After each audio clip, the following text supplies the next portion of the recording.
ناظرین السلام علیکم۔ ناظرین، آج جو میں آپ سے بات کرنے جا رہا ہوں وہ بنیادی طور پہ چین، پاکستان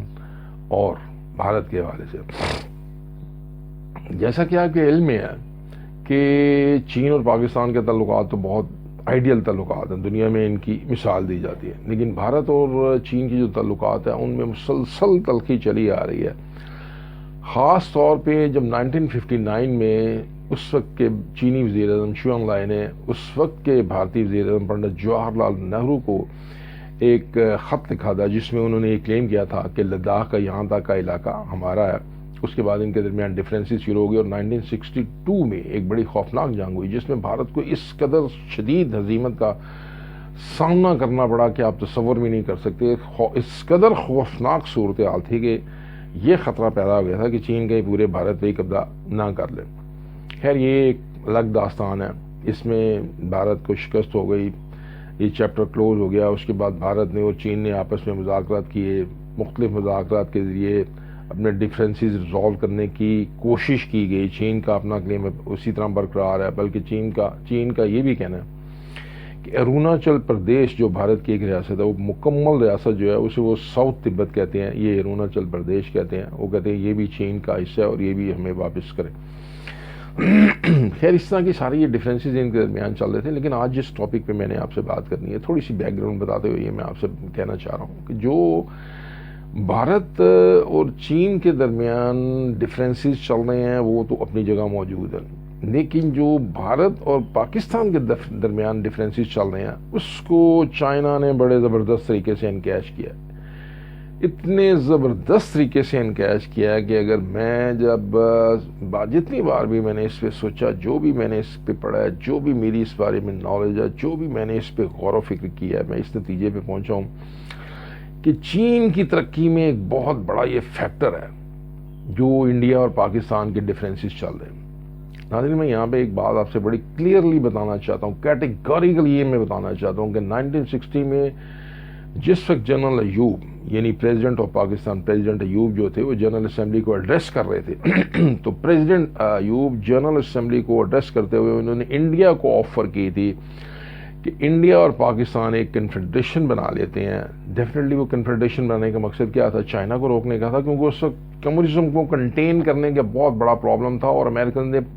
پالیسی آف کنٹینمنٹ اپنائی ہوئی تھی۔ اور اس میں تناظر میں آپ ذرا اس بات پہ غور کریں کہ پاکستان، ایران اور ترکی یہاں تک سارا بلاکیٹ کیا ہوا تھا کہ اس سے آگے کمیونزم کو نہیں جانا دی۔ دوسری طرف آپ یہ بھی دیکھیے کہ جاپان اور ساؤتھ کوریا اور فلپائن اور اس طرح وہاں تھے، وہاں پہ بھی ایک، اور یہ انڈونیشیا وغیرہ اور آسٹریلیا اور یہ سارے جتنے ممالک تھے، ملائیشیا وغیرہ، ان کے لیے بھی کنٹینمنٹ کی پالیسی کو تقویت دی گئی تھی کہ کمیونزم کو آگے نہیں بڑھنے دینا، کیونکہ کمیونزم بڑی تیزی سے پھیل رہا تھا۔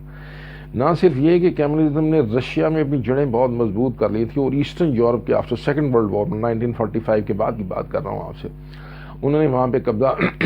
جما لیا تھا ایسٹرن یورپ پہ، بلکہ وہ افریقہ میں بھی آہستہ آہستہ آگے بڑھے تھے۔ اور 1949 میں جس وقت چائنا میں کمیونسٹ انقلاب آ گیا تو اس وقت امریکہ بہت خوف زدہ تھا اور یورپ سارا تو بہت ڈرا ہوا تھا۔ یہ جو کنٹینمنٹ تھی یہ ساری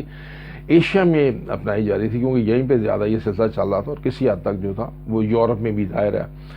آسٹریلیا سے جو پرے کا جتنا ایسٹرن یورپ کا علاقہ تھا وہ تھا کہ ان کو یہیں پہ روکا جائے، کمیونزم کو آگے بڑھنے نہ دیے۔ خیر، میں نے آپ سے بات یہ آج کرنی تھی کہ یہ جو چائنا فیکٹر ہے پاکستان اور بھارت کی جو ولنریبلٹی ہے، ایک تو یہ تھا کہ 1962 میں جنرل ایوب نے یعنی صدر ایوب نے یہ آفر کی تھی بھارت کو کہ ہم لوگ کنفیڈریشن بنا لیتے ہیں۔ دوسری 1982 میں جنرل ضیاء الحق کے دور میں بھی یہ آفر کی گئی تھی کہ ہم نو وار پیکٹ سائن کر لیتے ہیں۔ دونوں آفر جو تھی وہ ڈکلائن کر دی گئی تھی انڈیا کی طرف۔ بتانا مجھے یہ تھا کہ انڈیا بنیادی طور پہ بڑا ایک ایگریسو ملک ہے، ان کا یہ خیال تھا کہ پاکستان ختم ہو جائے گا، بلکہ جس وقت پاکستان بنایا گیا اس وقت بھی یہی ان کے ذہن میں سوچ چل رہی تھی کہ یہ جس طرح کا ہم نے لولا لنگڑا پاکستان دو حصوں میں تقسیم کر کے بنایا ہے، یہ بہت مشکل ہے کہ یہ سروائیو کر سکیں۔ لیکن یہ دیکھیے، یہ تو قسمت کے کھیل ہیں سارے کہ وہاں پہ کمیونسٹ چائنا یعنی وہ بن گیا۔ کمیونسٹ چائنا کے بننے کے بعد پاکستان کو ایک موقع مل گیا جس سے اسے قریب آنے کا اس سے یعنی قریبی تعلقات پاکستان نے پیدا کیے. پھر 1962 کی جنگ شروع ہو گئی اور 1963 میں پاکستان نے وہ باؤنڈری ایگریمنٹ کر لیا. پاکستان نے یہ ریئلائز کر لیا کہ ہم لوگ قطعاً چین کا مقابلہ نہیں کر سکتے کیونکہ انہوں نے اس قدر مارا ہے بھارت کو, تو ہم تو بہت ہی چھوٹے سے ملک ہیں, ہمارے لیے بہت پرابلم ہوگی.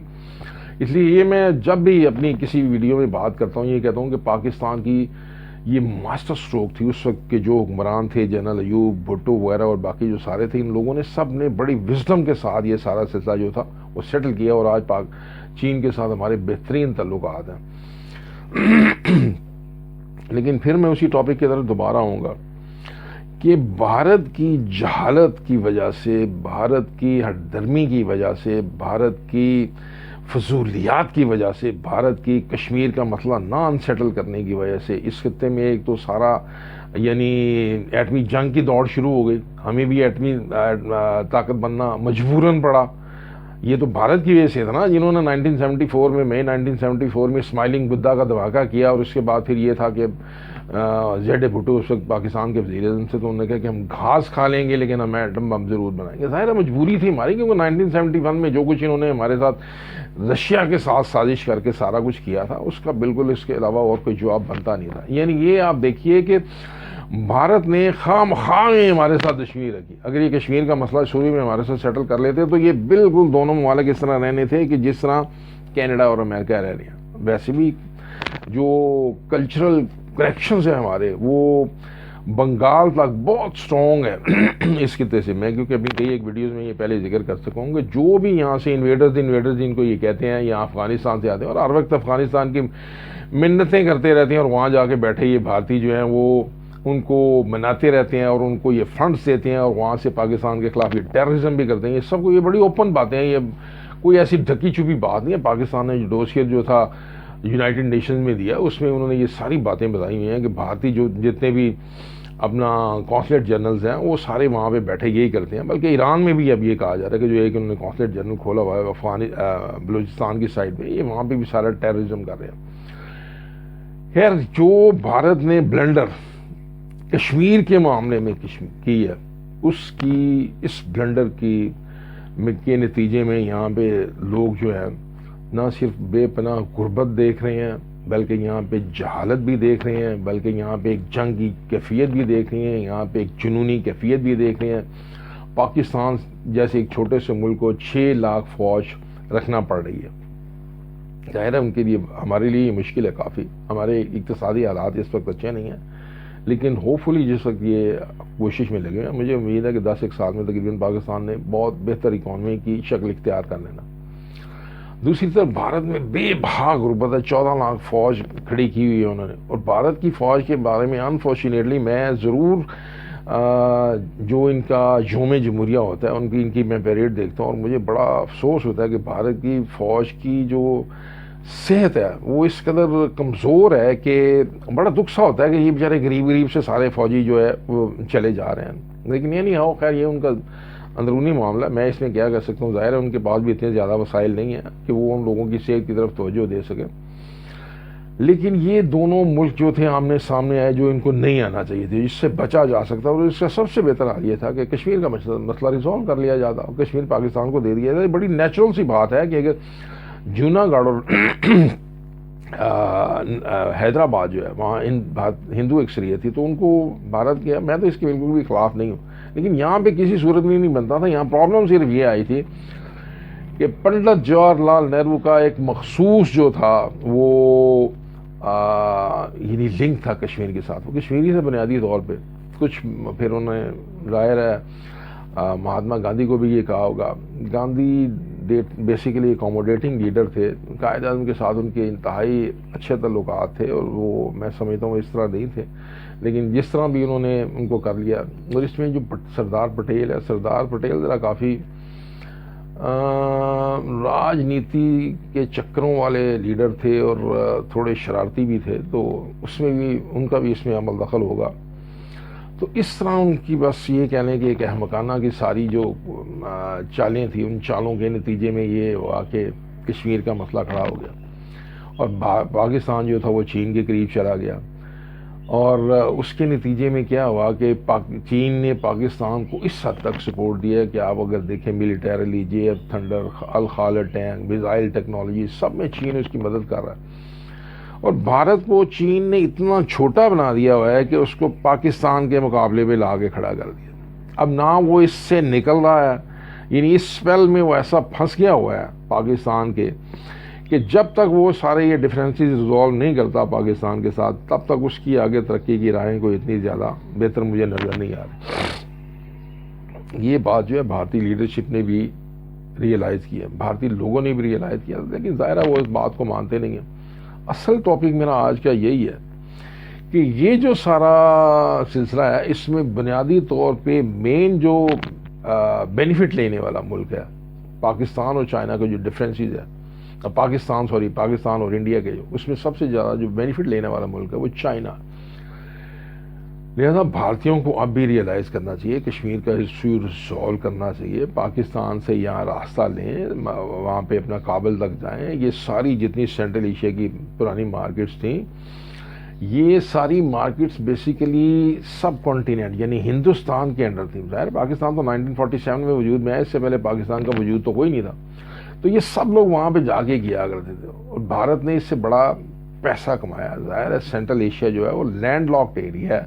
اس کو اگر آؤٹ لیٹ بھی چاہیے، انہوں نے باہر بھی کوئی چیزیں بھیجنی ہیں، تو اس کے لیے ضروری ہے کہ وہ پاکستان کو استعمال کریں گے یا بھارت کو بندرگاہیں جو ہیں ان کو استعمال کریں گے۔ اس لیے یہ ضروری ہے کہ اگر بھارت وہ ساری مارکیٹ چاہتا ہے، وہاں پہ ایکسیس چاہتا ہے، تو پاکستان کے ساتھ اپنے تعلقات امپروو کرے، ورنہ چائنا تو موجیں مار ہی رہا ہے، چائنا تو موجیں یعنی وہ تو مزے لے رہا ہے، بالکل لوٹ رہا ہے وہ سارا ساری سینٹرل ایشین مارکیٹ مل گئی۔ افغانستان میں بھی تقریباً بات چیت فائنل مرحلے میں ہے، وہاں پہ ایشو ریزالو ہو جانا ہے،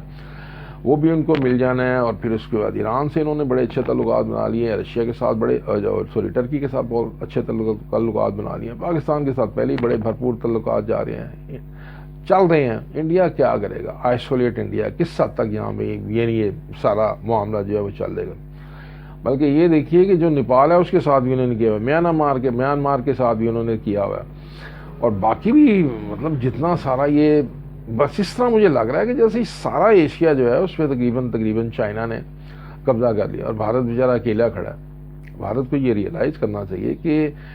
بھارت اور چائنا کا جو ڈفرینسز ہے، اس سے سب سے زیادہ فائدہ جو ہے بھارت اور پاکستان کے جو ڈفرینسز ہیں، اس سے سب سے زیادہ جو فائدہ ہے وہ چائنا نے لیا۔ اب بھی یہ ریئلائز کریں اور اب بھی اپنے ڈفرینسز ریزالو کریں، اور اس علاقے میں یہ جو اسلحے کی دوڑ چل رہی ہے، جو فوجوں کی دوڑ چل رہی ہے، اس کو سارا ختم کریں، بلکہ چین کے ساتھ بھی یہ اپنے ڈفرینسز ریزالو کریں۔ چین کی یہ پالیسی میں بالکل اس کو اپریشیٹ کرتا ہوں، جس میں بنیادی طور پہ امریکہ کا یہ پلان ہے کہ بھارت اور چین کا کلیش ہو، لیکن چینی لیڈرشپ کا یہ کہنا ہے کہ ہمیں بات چیت کے ذریعے یہ مسئلہ ریزالو کرنا چاہیے۔ جب بات چیت کی ہم لوگ بات کرتے ہیں تو اس کا مطلب یہ ہوتا ہے کہ کچھ لو اور کچھ دو کی پالیسی اپنا کے معاملہ سیٹل